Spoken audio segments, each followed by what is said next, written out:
اچھا، میں یہ سمجھتی ہوں کہ ڈومیسٹک وائلنس آج سے نہیں، بلکہ یہ ڈومیسٹک وائلنس جو ہے وہ خواتین کے ساتھ ایک بہت عرصہ ہو چکا ہے جب سے یہ چلتی آ رہی ہے کہ قوانین بھی بنا دیے گئے، اس پر کام بھی ہو رہا ہے، لیکن اس کے باوجود بھی جو ہے وہ ڈومیسٹک وائلنس ختم نہیں ہوتی۔ اچھا، میاں بیوی کے درمیان یہ سب سے زیادہ مسئلہ تب آتا ہے جب شوہر جو ہے وہ بیوی سے کوئی بھی اپنی ایسی ناجائز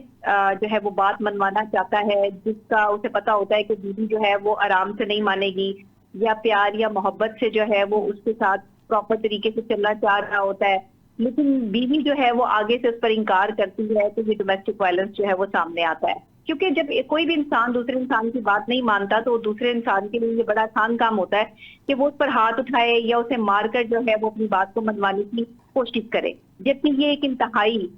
میں کہتی ہوں کہ اس پہ مذمت کرنی چاہیے، انتہائی ایک غلط عمل ہے جو نہیں ٹھیک ہونا ہے، چاہیے ہمارے معاشرے میں، لیکن اس کے باوجود بھی یہ سب چیزیں جو ہے وہ ہمارے معاشرے میں ہو رہی ہیں۔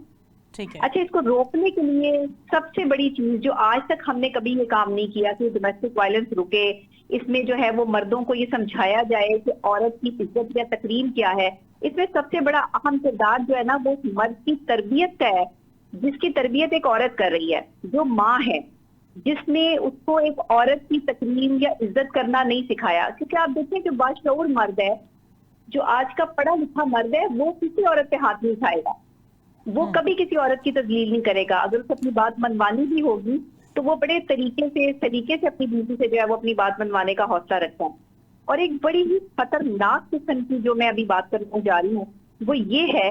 کہ ہمارے معاشرے میں یہ جو ایکسٹرا میریٹل افیئر بڑھ رہے ہیں، اس کی وجہ سے بیویوں پر تشدد کے واقعات جو ہے وہ سامنے آتے ہیں۔ ٹھیک ہے، کیونکہ جب بھی کوئی بیوی اپنے شوہر کا کوئی بھی ایسا کیس کہ اس کا کسی اور دوسری عورت کے ساتھ کوئی تعلق ہے وہ پکڑ لیتی ہے یا جان لیتی ہے تو وہ یہ برداشت نہیں کرتی۔ جیسا کہ اگر آپ نے ابھی بھی یہ کیس دیکھا ہو، ہماری ایک فیمس جو ہے وہ ایکٹریس ہیں نرگس صاحبہ، ان کے بالکل، ساتھ ہوا، تو ان کی جب میں ایف آئی آر پڑھ رہی تھی تو اس ایف آئی آر میں بالکل صاف لکھا تھا، واضح لکھا تھا کہ کسی خاتون کی وجہ سے یہ نوبت آئی کہ ان پر اتنا جو ہے وہ خطرناک تشدد کیا گیا۔ ان کے ٹھیک، شوہر کسی خاتون کے ساتھ جو ہے ان کا تعلق ہے اور وہ ان کو گھر لانا چاہتے تھے یا لے آئے تھے، جو بھی معاملات تھے۔ تو یہ صورتحال ہے نا، یہ کہیں نہ کہیں کسی تھرڈ پارٹی کی وجہ سے یہ صورتحال کریٹ ہوتی ہے۔ اس میں دو لوگوں کا اتنا قصور نہیں ہوتا جتنا کسی تیسرے بندے کی انوالومنٹ کی وجہ سے جو ہے وہ تشدد کا واقعہ سامنے آتا ہے۔ اور ٹھیک ایک ہے، مرد جو ہے وہ شاید اپنے آپ کی مردانگی دکھانے کے لیے ایک عورت کو اس طرح اس کی تذلیل کرتا ہے یا اس کو جو ہے وہ ڈومیسٹک وائلنس کا شکار کرتا ہے، ٹھیک اس ہے، کو ہم کنڈیم کرتے ہیں، اس کی مذمت کرتے ہیں۔ اور سب سے بڑی بات یہ کہ ہماری وزیر اعلیٰ پنجاب جو ہے مریم نواز شریف صاحبہ، وہ بہت اچھا کام کر رہی ہیں اس پہ، ٹھیک ہے، ڈومیسٹک وائلنس کے حوالے سے، خواتین کو پروٹیکشن دینے کے حوالے سے، جس طرح سے انہوں نے یہ قوانین بنائے ہیں اور سخت قوانین ہیں کہ کوئی بھی مرد ہو اگر وہ کسی بھی اپنی بیوی پر یا کسی عورت پر ہاتھ اٹھاتا ہے تو اس کو ٹالریٹ نہیں کیا جائے گا۔ ٹھیک ہے، تو یہ ایک بڑا اچھا عمل ہے، میں سمجھتی ہوں کہ اس سے آگے آنے والے وقت میں معاشرے میں ایک تبدیلی جو ہے وہ آئے گی۔ ٹھیک لیکن ہے، اگر آپ سائیکولوجیکل پوائنٹ آف ویو سے بات کریں تو یہ تبدیلی تب تک نہیں آئے گی جب تک بیویاں جو ہیں باقاعدہ طور پر یہ ڈومیسٹک وائلنس برداشت کرتی رہیں گی، ٹھیک جب تک ایک بیوی جو ہے وہ باقاعدہ طور پر یہ مار کھاتی رہے گی اور کسی سے اس کا ذکر نہیں کرے گی، اس کو چھپایا جائے گا، باقاعدہ طور پر اسے اپنی عزت نفس کا مسئلہ بنا کے کہ ہماری عزت نفس جو ہے وہ مجروح نہ ہو، اس معاملے کو اس طرح سے لیا جائے گا، تب تک جو ڈومیسٹک وائلنس ہوتا رہے گا۔ ٹھیک، اس وقت عورتوں کو چاہیے کہ اگر خدا نہ خواستہ ان کے ساتھ یہ وائلنس ہو رہا ہے گھر میں تو وہ باقاعدہ طور پہ بڑوں کو اس میں شامل کریں، لوگوں کو بتائیں تاکہ اس چیز کا کوئی حل نکالا جائے۔ ٹھیک ہے، اس طرح اور پھر یہ کیا کرتی ہے کہ اگر کوئی ایف آئی آر ہو جاتی ہے، کوئی معاملات ہو جاتے ہیں تو پھر شوہر کو معاف کر دیا جاتا ہے۔ ٹھیک اب ہے، جس کو آپ معاف کر رہے ہیں ضروری نہیں ہے کہ وہ شخص دوبارہ یہ امپلیمنٹ نہیں کرے گا۔ جس ٹھیک کا ہے، ہاتھ ایک دفعہ اٹھ چکا ہے آپ پر وہ اپنا ہاتھ نہیں روکے گا، ٹھیک ہے، کیونکہ یہ چیز جو ایک دفعہ انسان جو ہے وہ کسی سے نڈر ہو جائے نا، اس کے بعد آپ اس کو روک نہیں سکتے۔ ٹھیک ہے۔ اچھا، ہم نے ڈاکٹر صاحبہ ہم نے ہمیشہ دیکھا کہ بہت ساری ایسے متوسط طبقے سے تعلق رکھنے والی خواتین ہیں جن پر آف اینڈ آن یہ گھریلو تشدد ہوتا ہی رہتا ہے، لیکن اب جی پاکستان میں ہم دیکھ رہے ہیں کہ نامور خواتین بھی اس کا شکار ہونے لگی ہے۔ اس سے پہلے بھی ایک نامور اینکر پرسن کو ہم نے ڈومیسٹک وائلنس کا شکار ہوتے دیکھا۔ کیا کہتی جی ہے اس طرح سے پرومیننٹ پرسنالٹیز پر بھی اب یہ ڈومیسٹک وائلنس کے کیسز اوپن ہونے لگے ہیں، اس پر کیا کہنا چاہیں گی؟ دیکھیں بات یہ ہے کہ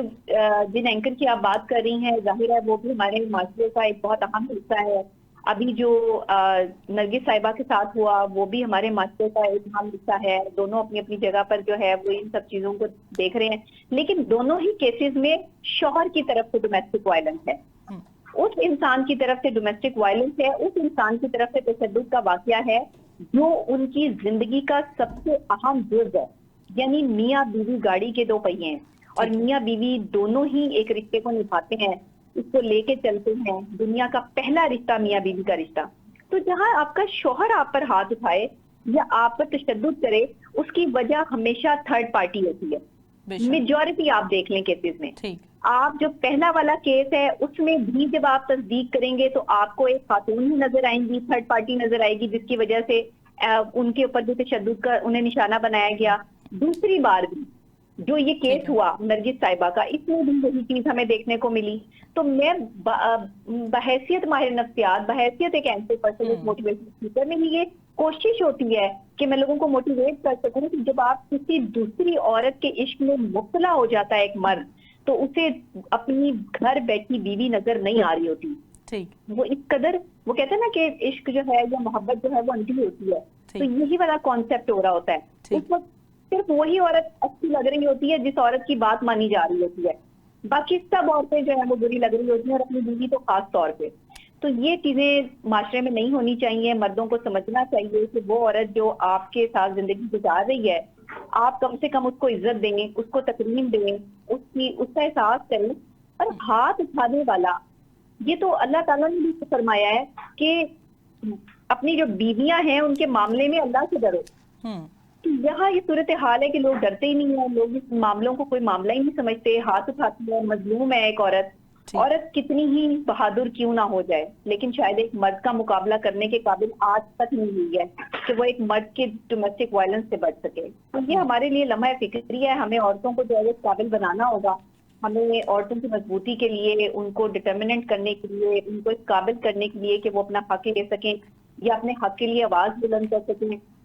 انہیں کانفیڈنس دینا ہوگا، جو کہ ابھی تک شاید ہمارے معاشرے میں نہیں. بہت شکریہ، thank you so much doctor صاحبہ آپ کے وقت کا. ناظرین، یہاں ڈاکٹر صاحبہ نے ایک بہت ہی اہم پہلو پر روشنی ڈالی کہ جب بھی دو لوگوں کے درمیان کسی تیسرے کی انٹری ہوتی ہے تو تبھی اس طرح کے معاملات سامنے آتے ہیں. اور اس کے علاوہ ہمیں اپنے خواتین کو، ہمیں اپنی سوسائٹی میں موجود تمام تر وہ خواتین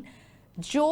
اس چیز کا سامنا کر رہی ہیں، انہیں اس قابل بنانا ہوگا، انہیں امپاورڈ کرنا ہوگا. اور امپاورڈ کرنا، اس قابل بنانا، that doesn't mean کہ ہمیں انہیں فائنینشلی انڈیپینڈنٹ کرنا ہے. ہمیں انہیں ایموشنلی سپورٹ کرنا ہے، ایموشنلی ان کے ساتھ کھڑے ہونا ہے. جب تک ہم اپنے آس پاس کی خواتین یا مرد حضرات یا بچے، بوڑھے ان کے ساتھ نہیں کھڑے ہوں گے، ان کا ساتھ نہیں نبھائیں گے، ان کو اچھے اور برے ایموشنل جو ایک آپ کا بریک ڈاؤن چل رہا ہوتا ہے اس دور میں، ان حالات میں انہیں سپورٹ نہیں کریں گے، تب تک ہم ایک دوسرے کے لیے ہم ایک اچھی سوسائٹی نہیں بنا سکیں گے. ایک اچھا معاشرہ تبھی بنے گا جب ہم انفرادی طور پر ایک اچھا شہری ہونے کی اپنی ذمہ داریاں ادا کریں. اسی کے ساتھ ایک بریک کی طرف بڑھتے ہیں، ہمارے ساتھ رہیے.